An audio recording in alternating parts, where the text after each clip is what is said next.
தொட்டதை தொலங்கச் செய்யும் குளிகை நேரம். குளிகையில் என்ன செய்யலாம், என்ன செய்யக்கூடாது, நல்ல நேரம், கெட்ட நேரம், ராகு காலம், யமகண்டம் போன்றவற்றின் மீது உங்களுக்கு நம்பிக்கை இருந்தால் நிச்சயம் நீங்கள் குளிகை நேரம் பற்றி கேள்விப்பட்டிருப்பீர்கள். யார் அந்த குளிகன்? குளிகை நேரத்தில் நாம் எதை செய்யலாம், எதை செய்யக்கூடாது, தினந்தோறும் வரும் குளிகை நேரம் எப்போது வரும், இப்படி பல தகவல்களை இங்கு பார்ப்போம். சூரியன் முதலான கிரகங்கள் ஏழிற்கும் 7 நாட்களின் பெயர் சூட்டினார்கள். ராகுவிற்கு தினமும் ராகு காலமாகவும் கேதுவிற்கு யமகண்ட நேரமும் ஒதுக்கப்பட்டது.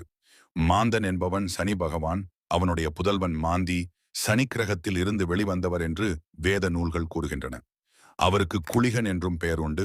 சொல்லும்போது மாந்தியையும் அதாவது குளிகனையும் சேர்த்து சொல்ல வேண்டும் என ஜாதக நூல்கள் பரிந்துரைக்கின்றன. அதாவது நல்ல செயல்கள் செய்யும் போது குளிகை காலம் பார்க்க தேவையில்லை, தாராளமாக செய்யலாம். பிதுர் முன்னோர் வழிபாடு காரியங்கள் செய்யும் போது குளிகையில் செய்யக்கூடாது என்பார்கள். குளிகையில் என்ன செய்யலாம்? குளிகை நேரத்தில் ஒரு காரியத்தை தொடங்கினால் அது வளர்ந்து கொண்டே இருக்கும் என்பது நம்பிக்கை. குளிகை என்ற நல்ல வேளையில் சொத்து வாங்குவது, சுப நிகழ்வுகள், கடனை திருப்பிக் கொடுப்பது, பிறந்த நாள் கொண்டாடுவது போன்றவற்றை செய்வதால் அவை எந்த தடையும் இல்லாமல் நடப்பது மட்டுமின்றி இது போன்ற நல்ல நிகழ்ச்சிகள் தொடர்ந்து நடந்து கொண்டே இருக்கும். குளிகையில் என்ன செய்யக்கூடாது? குளிகை நேரத்தில் அடகு வைப்பது, கடன் வாங்குவது, வீட்டை காலி செய்வது, இறந்தவர் உடலை கொண்டு செல்வது போன்ற விஷயங்களை குளிகை நேரத்தில் செய்யக்கூடாது. நல்ல காரியங்களை செய்வதற்கு உகந்த குளிகை நேரத்திற்குரிய குளிகனின் பிறப்பே ஒரு நல்ல நிகழ்வை தொடங்குவதற்காகத்தான் உருவானது. குளிகன் உருவான கதை: ராவணனின் மனைவி மண்டோதரி கருவுற்று நிறைமாத கர்ப்பிணியாக இருந்தார்.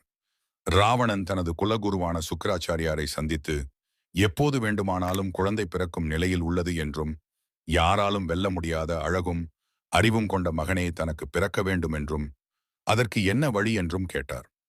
அதற்கு பதில் அளித்த சுக்கிராச்சாரியார், கிரகங்கள் அனைத்தும் ஒரே கட்டத்தில் இருக்கும் நேரத்தில் உனக்கு குழந்தை பிறந்தால் அந்த குழந்தை நீ விரும்பிய எல்லா சிறப்புகளும் கொண்டதாக இருக்கும் என்று யோசனை சொன்னார்.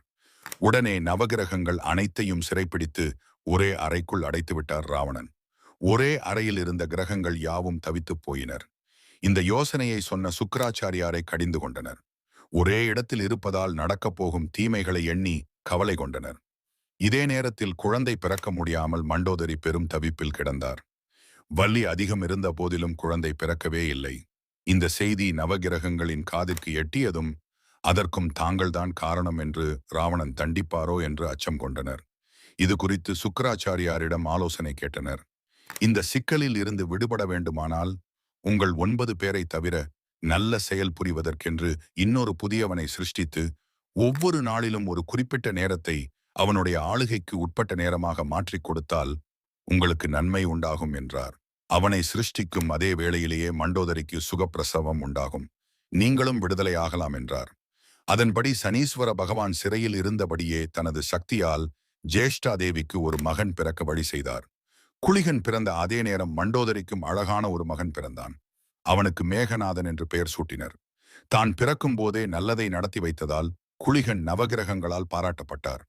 குளிகை நேரமென்றே தினமும் பகலிலும் இரவிலும் ஒரு நாழிகை நேரம் கொடுக்கப்பட்டது. அந்த நேரம் காரிய விருத்தி நேரம் என ஆசீர்வதிக்கப்பட்டது.